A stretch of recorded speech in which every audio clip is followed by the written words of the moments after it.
할렐루야. AU 채플 가운데 나오신 우리 모든 학우님들을 환영하고 축복합니다. 지금 저희는 추수감사 절기를 이렇게 앞두고 있는데요. 우리가 이 계절에 주님께 감사하는 마음을 올려드릴 수 있는 시간이 되어지길 소망합니다. 우리 함께 날 구원하신 주 감사, 우리 함께 찬양하면서 우리 채플 가운데로 나아가도록 하겠습니다.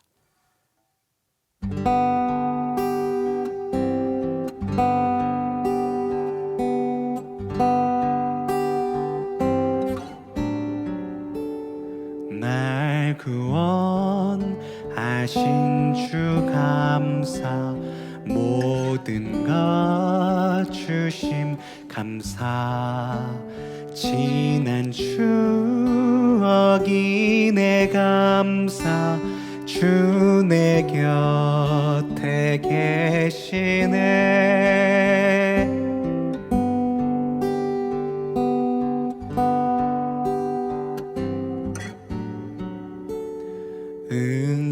응답하신 기도 감사, 거절하신 것 감사, 헤쳐나온 풍랑 감사, 모든 것 채우시네. 향기로운 봄철의 감사, 외로운 가을날 감사, 사라진 눈물도 감사, 나의 영혼 평안해.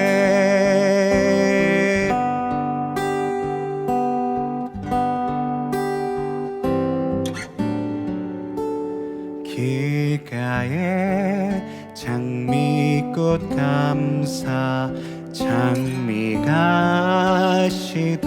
감사, 따스한 가정 희망 주신 것 감사,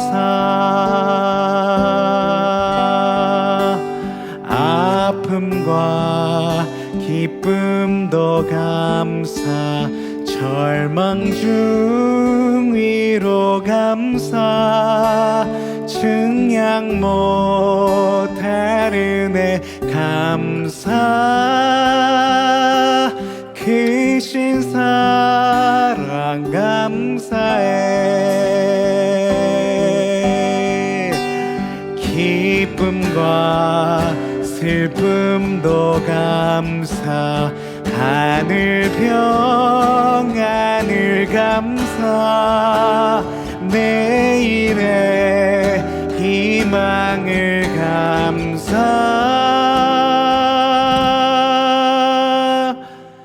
영원토록 감사해.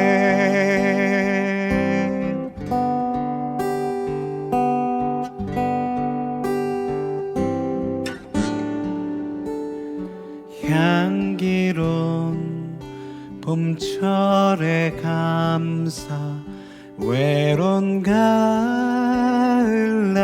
감사, 사라진 눈물도 감사, 나의 영혼 평안해.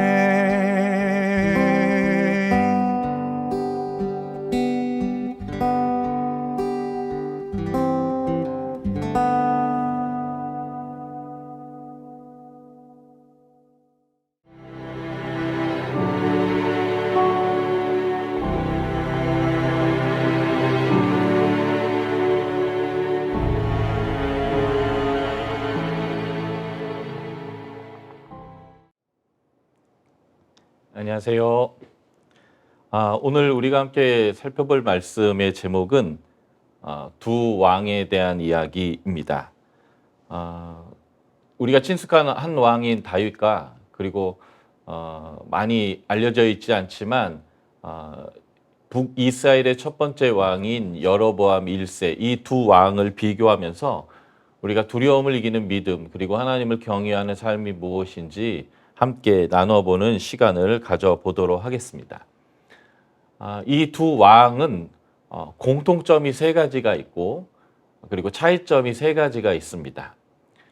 그래서 열왕기에서 이 두 왕은 하나님의 말씀에 순종하는 왕과 하나님 말씀에 불순종한 왕의 대표로서 이제 설명되어지는 두 왕인데요.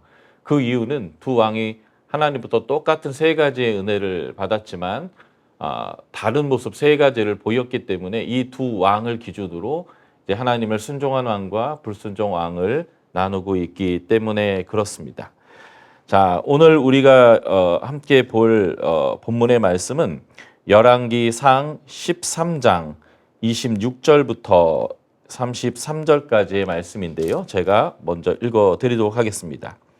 열왕기상 13장 26절 그의 마음에 스스로 이르기를 나라가 이제 다윗의 집으로 돌아가리라. 만일 이 백성이 예루살렘에 있는 여호와의 성전에 제사를 드리고자 하여 올라가면 이 백성의 마음이 유다 왕 된 그들의 주 르호보암에게로 돌아가서 그를 죽이고 유다의 왕 르호보암에게로 돌아가리로다 하고 이에 계획하고 두 송아지를 만들고 무리에게 말하기를 너희가 다시는 예루살렘에 올라갈 것이 없도다. 이스라엘아 이는 너희를 애굽 땅에서 인도하여 올린 너희의 신들이라 하고 하나는 베델에 두고 하나는 단에 둔지라.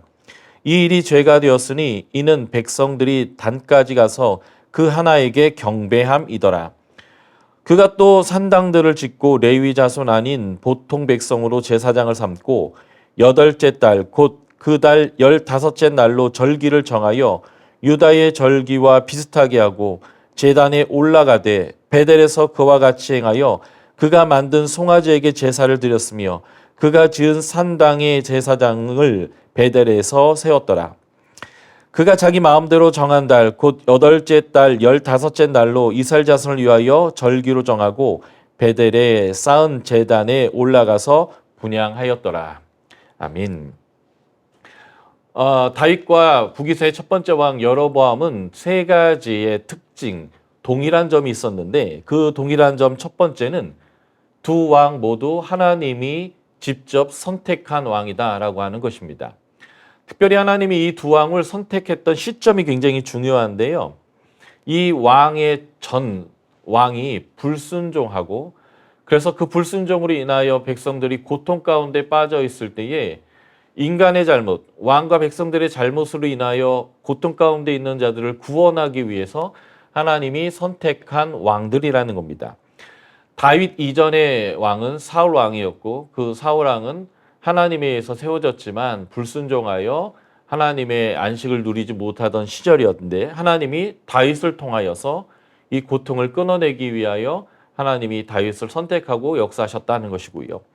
자, 여로보암의 선 왕은 다윗의 아들 솔로몬입니다. 그가 40년 통치 기간 동안 하나님 앞에 온전히 순종하였지만 그가 말년에 그의 아내들을 사랑하고 그래서 이방 여인들이 원하는 대로 신상들과 제단들을 세워줘서 그가 우상 숭배함으로 인하여서 하나님의 나라가 두 개로 쪼개지는 이러한 고통스러운 일이 벌어졌을 때 하나님은 여로보암을 선택하셔서 이 여로보암을 통하여 하나님의 나라를 회복시키는 안식을 돌려주시려고 하셨다라고 하는 측면이죠. 그러므로 선왕 사울왕과 솔로몬왕이 타락했을 때에 하나님이 선택하신 그런 왕들이다라고 하는 공통점이 첫 번째 공통점입니다. 두 번째 다윗과 여로보암 1세의 공통점은 하나님이 이 두 왕에게 그의 왕조가 영원할 거다라고 하는 약속을 해 주었다라고 하는 것이죠. 다윗은 사무엘하 7장 13절에 보면 그는 내 이름을 위하여 집을 건축할 곳이요 나는 그의 나라 왕위를 영원히 견고하게 하리라. 하나님이 사무엘하 7장은 다윗에게 언약해 주시는 내용인데 그의 아들이 성전을 지을 것이고 그의 왕위는 영원할 거다라고 하는 약속을 해 주셨습니다. 마찬가지로 열왕기상 11장 38절을 보면 솔로몬을 대신하여 북이스라엘의 왕이 됐던 여로보암에게도 동일한 약속을 해주셨는데요. 왕상 11장 38절입니다. 내가 만일 내가 명한 모든 일에 순종하고 내 길로 행하며 내 눈에 합당한 일을 하며 내 종 다윗의 행한 같이 내 율례와 명령을 지키면 내가 너와 함께 있어 내가 다윗을 위하여 세운 것 같이 너를 위하여 견고한 집을 세우고 이스라엘을 내게 주리라. 그래서 하나님은 다윗과 그리고 여로보암에게 그의 왕가가 영원할 거다라고 하는 하나님의 약속, 계시를 주었습니다. 자, 세 번째 이 두 왕의 공통점이 있습니다. 그것은 두 왕 모두 성전을 가져보지 못했다는 거예요. 하나님이 그들에게 성전을 허락해 주시지 않았기 때문에 그렇습니다. 이러한 세 가지의 공통점이 이 두 왕이 하나님 앞에서 특별히 선택받은 왕이다라는 것들을 보게 되는데, 하나님이 세우셨고 하나님이 영원한 왕조를 약속하셨으며, 그리고 하나님의 성전을 갖지 못했지만 하나님이 함께 하시겠다라고 하는 이 약속에 대한 하나님의 계시를 받았을 때 순종의 반응을 했던 대표적인 왕이 다윗이고 불순종을 했던 대표적인 왕이 여로보암인 거죠. 그래서 솔로몬 이후에 북이스라엘과 남유다의 38명의 왕을 평가할 때에 순종한 왕을 다윗의 길을 갔다라고 표현하고 불순종한 왕을 여로보암의 길을 갔다라고 표현합니다. 심지어 남유다의 왕일지라도 불순종한 사람은 여로보암의 길을 갔다라고 이제 표현하는 건데요. 이렇게 이 두 사람을 기준으로 다윗의 길과 여로보암의 길을 나누는 이유는 바로 동일한 세 가지의 공통점을 가졌기 때문에 그렇습니다. 그런데 왜 다윗은 다윗의 길을 갔고 여로보암은 여로보암의 길을 가게 됐는지에 대한 이 동일한 세 가지의 약속임에도 불구하고 이 두 왕이 다르게 반응했던 세 가지의 측면이 아주 중요합니다. 이것이 오늘날 우리가 우리의 삶에 적용할 중요한 교훈과 적용점이 여기서 나오는 것이겠죠. 자, 다윗과 여로보암의 가장 큰 차이는 상황이 주는 두려움을 직면했을 때에 그가 어떤 반응을 보였는가라고 하는 것입니다. 여로보암은 성전이 없는 상황에서 북이스라엘 백성들이 절기 때마다 남유대로 내려가는 것을 보며 그 두려움을 극복해내지 못했습니다. 오늘 우리의 읽었던 본문이죠. 열왕기상 12장 26절부터 33절을 다시 봐주시기 바랍니다.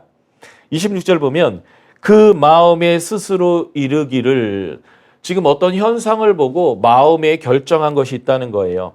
그 결정이 뭐냐면 나라가 이제 다윗에게로 돌아갈 것 같다.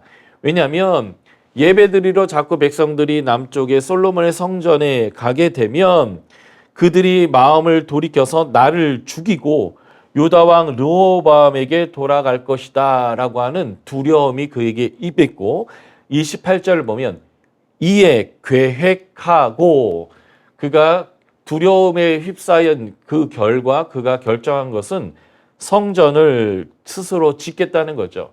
그래서 베델과 단에 성전을 짓고 이것이 하나님이다, 이것이 우리를 애굽에서 인도해낸 그 신이다라고 하면서 하나님이 말씀하셨던 십계명의 제2계명, 나를 그 어떤 모양으로도 형상화하지 말라라고 하는 이 계명을 어기게 되었다라고 하는 거예요. 심지어는 하나님은 레위인에서부터 제사장이 나오게 했는데 레위인 아닌 사람으로 제사장을 세우기도 하고, 7월 15일 절기와 구별하기 위해서, 장막절 절기와 구분하기 위해서 8월 15일을 따로 절기를 정해서 하나님이 정하신 말씀과 계획을 모두 어기고 자기의 방식으로 이제 자신의 두려움들을 해결하려고 했다라고 하는 것입니다. 다윗은 그렇지 않았습니다. 그가 어린 나이에 기름 부음을 받아서 왕으로 세움을 받았지만 그는 골리앗과의 싸움에서 두려움을 이겼던 이스라엘 사람들 중에 유일한 사람이기도 했고요. 그가 사울의 박해를 받으며 광야로 쫓겨다닐 때 사울에게 이렇게 얘기하죠. 나는 개와 메추라기와 벼룩과 같이 지금 살고 있습니다 하는 그런 비천한 삶과 사울에게 쫓겨나면서 죽임의 위협을 받음에도 불구하고 그는 하나님과 동행하는 것, 그리고 그 어떠한 다른 우상을 의뢰하지 않고 오직 하나님에게 집중했다라고 하는 것입니다. 다윗이 썼던 수많은 시편 중에 아주 중요한 많은 시편들이 언제 기록되었냐면 바로 이 광야 생활할 때 사울에게 쫓겨서 개와 메추라기와 벼룩과 같은 비참한 삶을 살며 쫓겨다닐 때에 두려움과 죽음의 위협에 놓였을 때 그는 가장 영성이 뛰어났고 하나님에게 집중했고, 그래서 사울을 죽일 수 있는 상황이 되었을지라도 하나님이 기름 부어 세운 사람을 내가 어떻게 죽일 수 있으랴 하면서 하나님에게 집중하여 자신의 감정과 두려움들을 이겨낼 수 있었던 사람이다라고 하는 거예요. 그래서 이러한 두려움을 이겨내는 하나님을 의뢰하는 다윗의 모습을 잘 보여주는 시편의 내용이 있습니다. 시편 18편 29절이에요. 이 시편 18편 29절은 사무엘하 22장 30절에도 동일한 표현이 나와 있는데 그 표현은 이런 것입니다. 내가 주를 의뢰하고 적군을 향해 달리며 내 하나님을 의지하고 담을 뛰어 넘나이다. 적 가운데로 뛰쳐 들어가서 싸운다라는 게 얼마나 큰 두려움이겠습니까? 그러나 그는 나는 주를 의뢰하여 적진 한복판을 뚫고 들어갔으며 나는 하나님을 의지하고 적의 높은 성벽을 훌쩍 뛰어넘어 하나님의 싸움을 싸웠습니다라고 다윗이 고백하고 있다라고 하는 것입니다. 다윗은 두려움의 상황, 어려움의 상황이 있었지만 여로보암과는 다르게 반응을 했습니다. 예를 들면 압살롬이 반란을 일으켜서 그래서 그가 쫓겨 도망갈 때에 제사장들이 법궤를 들고 뛰쳐내려옵니다. 그때 다윗이 뭐라고 얘기합니까? 내가 이 법궤를 소유한다고 해서 하나님이 나와 함께 하시겠느냐? 이 법궤를 다시 예루살렘으로 가지고 올라가라. 하나님이 나를 용서하시고 나를 받아주신다면 내가 법궤 있는 곳으로 돌아갈 것이다 라고 하면서 그 위험의 상황, 전쟁으로 인하여 쫓겨 나아가는, 그래서 무엇이라도 지푸라기라도 잡아야 되는 그때에 법궤를 소유하면 하나님이 나와 함께 할 것이다 라고 생각하지 않고 내가 밧세바를 범하고 우리아를 죽인 죄 때문에 내가 지금 쫓겨 나아가지만 내가 지금은 죄인으로서 하나님 앞에 겸허히 있어야 할 때고 이 죄에 대해 하나님 앞에 회개하고 겸허히 있을 때에 하나님이 나를 회복시켜주고 받아주신다면 법궤 있는 곳으로 내가 돌아갈 것이다 라는 거예요. 그러니까 법궤를 소유하면 하나님이 나를 따라올 거다라고 생각하지 않는 거죠. 한마디로 말하면 이 법궤를 우상화하지 않고 오히려 하나님 앞에 온전한 회개를 했던 그런 모습을 그가 볼 수 있다는 거죠. 또 하나의 중요한 예는 이것입니다. 사무엘하 7장에서 다윗이 평안히 거하고 있고 자신이 좋은 집에 거하고 있을 때에 하나 그의 마음 가운데 걸린 것이 있었습니다. 그것은 무엇이냐면 자기는 좋은 집에 거하는데 하나님은 다윗의 장막, 텐트 생활을 하나님이 하시는 거죠. 그래서 나단 선지자를 불러 내가 하나님의 집 성전을 짓겠다라고 얘기하고 나단은 좋은 생각입니다라고 동의해 주었습니다. 그런데 하나님이 나단에게 나타나셔서 얘기하시죠. 내가 언제 어느 지파 어느 사사에게 성전을 지으라고 한 적이 있느냐? 나는 성전이 필요 없다라고 하나님이 거절하십니다. 다윗은 성전을 짓고 싶은 의지가 강력했고 성전을 지을 만한 재정적 능력이 충분했으며 그리고 이미 사무엘 하 24장에 보면 성전을 지을 터도 이미 소유했던 사람입니다. 그러나 그는 평생 성전을 소유하지 않았습니다. 이유는 단 한 가지예요. 하나님이 원하지 않았고 허락하지 않았기 때문에 그렇습니다. 이게 굉장히 중요한 영성이에요. 하나님을 의지하여 두려움을 이기는 것뿐만 아니라 내가 꼭 하고 싶은 것, 내가 꼭 갖고 싶은 것이라고 할지라도 하나님이 안 된다라고 말씀하시면 포기할 수 있었던 영성, 이것이 여로보암과 다윗의 중요한 차이였다라고 하는 것입니다. 두 번째, 여로보암과 다윗의 차이점은 여로보암은 상황에 반응하는 온도계와 같은 삶을 살았고 다윗은 하나님의 말씀인 계시에 따라 반응을 했던, 그래서 오히려 온도를 조정하는 에어컨과 같은 그러한 삶을 살았다는 거예요. 한마디로 말하면 상황에 지배받았던 여로보암, 하나님의 말씀, 계시에 따라서 반응했던 다윗의 모습이라고 하는 것이죠. 그래서 다윗은 하나님이 함께 해주겠고 영원한 왕조를 주시겠다라고 하는 그 믿음 때문에 성전을 갖지 않았을 뿐만 아니라 하나님과 잘 동행하고 하나님의 나라를 회복하는 일을 참여했고 이뤄냈던 위대한 왕이 되었다라는 것입니다. 그래서 믿음은 보이는 것에 따라 반응하는 것이 아니라 보이지 않지만 하나님의 말씀 계시에 따라 반응하는 것입니다.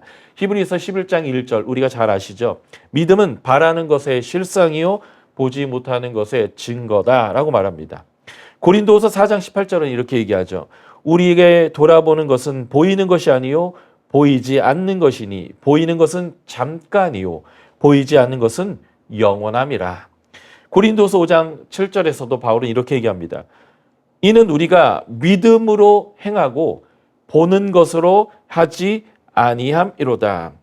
그래서 우리도 다윗처럼 환경에 지배받고 보이는 것에 의해서 좌지우지하고 하나의 사건으로 기뻐하고 하나의 사건으로 슬퍼하는 일비하는 일들을 갖지 아니하고 하나님이 우리에게 주신 말씀에 따라 반응하는 것, 이것이 진정한 믿음이라는 것입니다. 자, 다윗과 여로보암의 세 번째 차이점은 죄에 대한 하나님의 책망이 있었을 때 어떻게 반응했는가라고 하는 것입니다. 여로보암은 황금송아지를 단과 베델에 만들고 거기서 예배를 하는데 하나님이 무명의 선지자를 보냅니다. 그리고 그 선지자가 이 여로보암에게 책망을 하죠. 그래서 하나님이 당신을 기뻐하지 않는다라는 예증으로서 예표로서 이 제사를 드리는 단이 쪼개질 것입니다 라고 말합니다. 그때 여로보암이 저 녀석을 잡아라 라고 손을 내밀었을 때 손에 말라버리고 병이 들게 되죠. 그리고 제단이 쪼개집니다. 그런데 이 여로보암이 내 손을 치료해 달라고 그 선지자에게 요청했을 때 그의 기도로 인하여 손이 치유되는 것이죠. 그러므로 이 선지자가 하나님으로부터 보냄을 받았다라고 하는 증거가 두 개나 그에게 보여줬습니다. 하나는 제단이 쪼개진 것이고 하나는 그 손이 말랐었는데 그 손이 회복된 것이지요. 신명기 18장에서 보면 참된 선지자와 참된 메시지를 구분하는 방법을 설명해 주는데 그 가장 중요한 것이 뭐냐면 그 예언자의 예언에 성취가 있다면 그 예언자는 참된 예언자고 그가 예언했던 모든 다음의 내용들도 성취될 것이다 라고 하는 것입니다. 그런데 이 예언자가 벌써 두 개의 예언의 성취가 있다는 것은 하나님이 지금 이 단을 미워하고 좋아하지 않는다라는 하나님의 메시지가 참되다라고 하는 것을 보여주는 것이었죠. 그럼에도 불구하고 이 여로보암은 죄를 회개하고 제단을 무너뜨리고 황금송아지를 버리는 것이 아니라 어떻게 했냐면 열왕기상 13장 7절에 보면 왕이 하나님의 사람에게 이르되 나와 함께 집에 가서 쉬라 내가 내게 예물을 주리라. 한마디로 말하면 사람들 보는데 내 체면이 있으니까 이제 그만하시고 나랑 친한 척 해주십시오. 하나님의 사람이 나와 함께 하시고 친한 척 해주시면 내 명예가 올라가지 않겠습니까? 라고 하면서 참된 회개를 하는 모습이 아니라 어떻게든 그 상황을 모면하고 뭉개고 가려고 했던 이런 모습을 보였던 것이 바로 이 여로보암이었다는 거예요. 다윗은 어떠했을까요? 다윗은 밧세바를 범하고 그 죄를 덮기 위해서 그의 남편을 죽여버리는 일까지 했을 때 하나님이 나단 선지자를 보내서 책망하였습니다. 그때 그는 철저한 회개를 했어요. 그 철저한 회개하며 썼던 시가 시편 51편입니다. 그 시편을 자세히 읽어보면 다윗이 가장 두려워했던 것이 무엇이냐면 하나님의 거룩한 영이 자신에게 해서 떠나가는 것이었습니다. 하나님의 임재, 하나님과의 친밀함을 잃어버리는 것이 그에게 가장 큰 고통이었고요.